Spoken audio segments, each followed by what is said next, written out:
So hello guys, നിങ്ങൾ സുഖമായിട്ടിരിക്കുന്നു എന്ന് വിശ്വസിക്കുന്നു. ഞാൻ സുഖമായിട്ടിരിക്കുന്നു. അപ്പോൾ നിങ്ങളുടെ മുമ്പിൽ നിന്ന് വന്നിരിക്കുന്നത് ഒരു അൺബോക്സിങ് വീഡിയോ ആയിട്ടാണ്.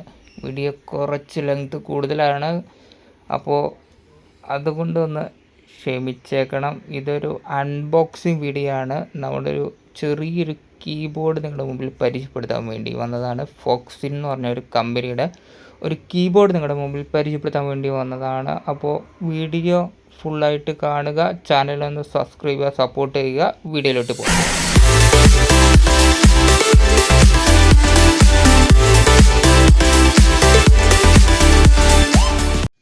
അപ്പോൾ ഏകദേശം നമ്മുടെ കീബോർഡിരിക്കാൻ ഇതുപോലെയാണ്. സൈഡിൽ ഗെയിമിംഗ് എന്ന് പറഞ്ഞ് കൊടുത്തിട്ടുണ്ട്. ഗെയിമേഴ്സിന് ഉപകാരപ്പെട്ട ഒരു നല്ല കീബോർഡാണ്. ബാക്കിൽ കുറച്ച് ഡീറ്റെയിൽസും കാര്യങ്ങളൊക്കെ കൊടുത്തിട്ടുണ്ട് ഗൈസ്. അതൊക്കെ നിങ്ങൾക്ക് ഫുള്ളായിട്ട് പരിചയപ്പെടുത്തി തരാം. അപ്പോൾ ഇത് നമുക്കൊന്ന് ഓപ്പൺ ചെയ്യാം ഗൈസ്. ഇപ്പോൾ ഇവിടെയാണ് ഓപ്പണിങ് തന്നെ.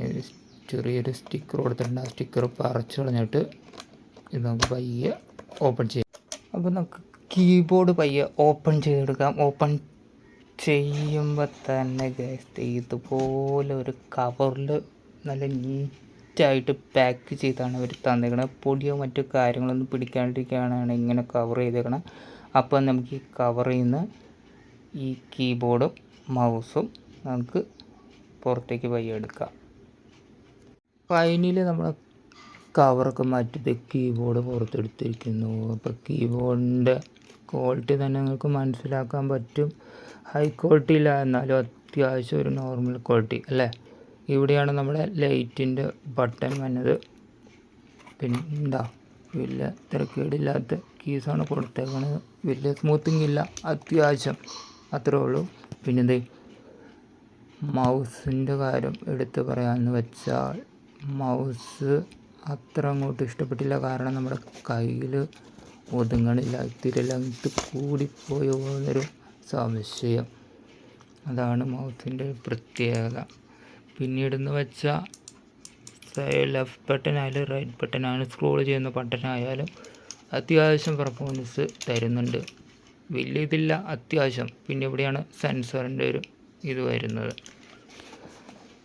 പിന്നീട് പറയാനുള്ളതെന്ന് വെച്ചാൽ ടൈപ്പ് സി കേബിളാണ് ഇവർ രണ്ടിനും പ്രൊവൈഡ് ചെയ്യുന്നത്. മൗസിനാണ് കീബോർഡിനാണ്. അലൂമിനിയത്തിൻ്റെ ഒരു ചെറിയ സെറ്റപ്പിലാണ് കീബോർഡ് നിർമ്മിച്ചിരിക്കുന്നത്. ഇവിടെ നമുക്ക് ഫോൺ വയ്ക്കാനുള്ള സെറ്റപ്പ് ഉണ്ട്. അപ്പോൾ നിങ്ങൾക്കിത് മൗസും കീബോർഡും ഓൺ ചെയ്ത് കാണിച്ചു തരാം. അപ്പോൾ ഞാൻ മൗസ് ഓൺ ചെയ്ത് കാണാം. ഓൺ ചെയ്യുമ്പോൾ തന്നെ നമുക്ക് അറിയാൻ പറ്റേണ്ട കൈ ഞാൻ പയ്യെ മൗസിലേക്ക് ടച്ച് ചെയ്യുമ്പോൾ തന്നെ ആ ലൈറ്റ് ഇങ്ങനെ ഓട്ടോമാറ്റിക്കായിട്ട് ഇങ്ങനെ മാറിക്കൊണ്ടിരിക്കണോ. അത് ഭയങ്കര എനിക്ക് ഇഷ്ടപ്പെട്ടു കേട്ടോ.